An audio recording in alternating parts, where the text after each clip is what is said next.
नमस्कार, स्वागत है आप सभी का आपके अपने YouTube channel journalism student in Hindi में। हम लेकर आए हैं पार्ट 3 भारत के संविधान में, जिसमें आपको बताएंगे भारतीय नागरिकों के मौलिक अधिकार जो देश के प्रत्येक नागरिक को दिए जाते, भले वह किसी भी धर्म, जाति, संप्रदाय या आय वर्ग का हो, चाहे अमीर हो चाहे गरीब हो, उच्च शिक्षित हो या निरक्षर यानी कि अनपढ़ हो, महिलाओं पुरुषों को समान रूप से ये अधिकार यानी कि मौलिक अधिकार हासिल है। इनके लिए किसी भी विशेष योग्यता की आवश्यकता नहीं है, बल्कि भारत का नागरिक होने मात्र से ही ये अधिकार प्राप्त हो जाते हैं। इन अधिकारों का हनन करने का अधिकार किसी भी सरकार तक को नहीं है, न ही किसी व्यक्ति विशेष को, भले वह कितना ही उच्च पदस्थ या प्रभावशाली क्यों न हो। इन अधिकारों का हनन होने पर सीधे सुप्रीम कोर्ट में अपील की जा सकती है। आपको बता दें कि ऐसे अधिकार विश्व में कुछ ही देशों के नागरिकों को प्राप्त है। भारतीय संविधान में यह मॉडल अमेरिका व आयरलैंड से लिया गया है। संविधान की विशेषताओं के अंतर्गत हमने मौलिक अधिकारों के संदर्भ में संक्षेप में जाना था। अब हम भारतीय नागरिकों को प्राप्त 7 मौलिक अधिकारों के विषय में विस्तार से जानेंगे। आपको बता दें कि ये 7 मौलिक अधिकार कुछ इस प्रकार, जैसे कि हमारा पहला है समानता का अधिकार, राइट ऑफ इक्वालिटी। संविधान के अनुच्छेद 14 से 18 में वर्णित इस अधिकार के तहत नागरिकों को कानून के समक्ष समानता तथा कानून का समान संरक्षण प्राप्त है। इस अधिकार के अनुसार भारतीय नागरिकों में धर्म, जाति, नस्ल, लिंग या जन्म स्थान के आधार का भेद नहीं किया जाता।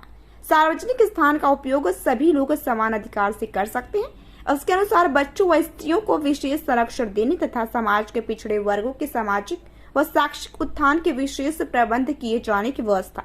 इसमें राज्य सेवा में सभी नागरिकों के लिए समान व्यवहार के साथ ही अस्पृश्यता उन्मूलन का भी प्रावधान है। दूसरा हमारा स्वतंत्रता का अधिकार, राइट ऑफ फ्रीडम। अनुच्छेद 1922 के अनुसार देश के नागरिकों को 6 स्वतंत्रताएं प्राप्त हैं। भाषण एवं अभिव्यक्ति की स्वतंत्रता, सशस्त्र रहित शांतिपूर्वक एकत्र होने की स्वतंत्रता, संस्था एवं संघ बनाने की स्वतंत्रता, भारतीय राज्य क्षेत्र में स्वतंत्र विचरण एवं निवास की स्वतंत्रता, संपत्ति के अर्जन, धारण और व्यय की व्यवस्था, कोई वृत्ति, व्यापार, उपजीविका या कारोबार करने की भी स्वतंत्रता भारत देश में मौजूद है। इनकी ये भाषण एवं अभिव्यक्ति की स्वतंत्रता निर्बाध नहीं है तथा इसमें कुछ प्रतिबंध भी शामिल है। माना जाता है किसी भी व्यक्ति की अभिव्यक्ति की स्वतंत्रता वहां समाप्त हो जाती है जहां वह दूसरों की मानहानि, सदाचार, न्यायालय की अवमानना, हिंसा को प्रोत्साहन, राज्य की सुरक्षा, विदेशी राज्यों के साथ मैत्रीपूर्ण संबंध या सार्वजनिक व्यवसाय संबंध में मानदंडों का। तीसरा है शोषण के विरुद्ध अधिकार। इस अधिकार के तहत किसी भी व्यक्ति से जबरन कार्य किए जाने पर रोक लगाने का प्रावधान है। इस अधिकार से उसे बेकार प्रयास पर भी रोक लगाई गई जो पराधीन भारत में प्रचलित थी। इस अधिकार द्वारा 14 वर्ष से कम आयु के बच्चे को खतरे वाले कार्य करने में लगाए जाने पर भी निषिद्ध किया गया। चौथा, धार्मिक स्वतंत्रता का अधिकार। इस अधिकार के तहत भारत के नागरिकों को अपनी इच्छा के अनुरूप किसी भी धर्म को अपनाने व मानने की स्वतंत्रता दी गई।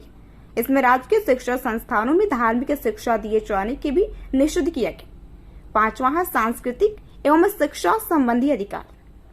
इसके द्वारा भारतीय नागरिकों को अपनी पृथक भाषा, लिपि व संस्कृति को अपनाने व संरक्षित करने के साथ ही राजकीय सहायता प्राप्त विद्यालयों में जाति, धर्म या भाषा के आधार पर प्रवेश दिए जाने में भेदभाव पर रोक लगाई गई है। इसके तहत भाषाई व धार्मिक अल्पसंख्यकों को शिक्षा संस्थाएं स्थापित करने व धर्म व भाषा के आधार पर भेद किए बगैर राजकीय सहायता प्राप्त करने की छूट दी गई है। छठवां, संपत्ति का अधिकार, राइट टू प्रॉपर्टी। इस अधिकार में पहले, चौथे, 17वें, 25वें तथा 42वें संशोधन के आधार पर अनेक परिवर्तन किए गए। इनमें पूर्व यह मौलिक अधिकार था। इसके तहत किसी व्यक्ति को बगैर विधि के प्राधिकार के उसकी संपत्ति से वंचित किए जाने पर रोक थी तथा राज्य द्वारा निजी संपत्ति अर्जित किए जाने पर क्षतिपूर्ति का प्राविधान था। इन संशोधनों के बाद यह अधिकार मौलिक अधिकार न रहकर मात्र कानूनी अधिकार रह गया है।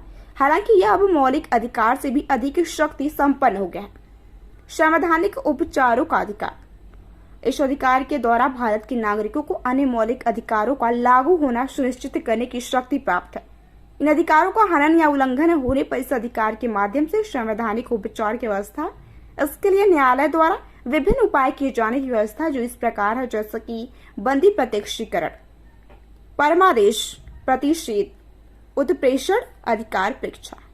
ये सभी अधिकार भी कहीं न कहीं अभिव्यक्ति के अधिकार को मजबूत करते हैं और अभिव्यक्ति की आजादी के भी पोषक हैं।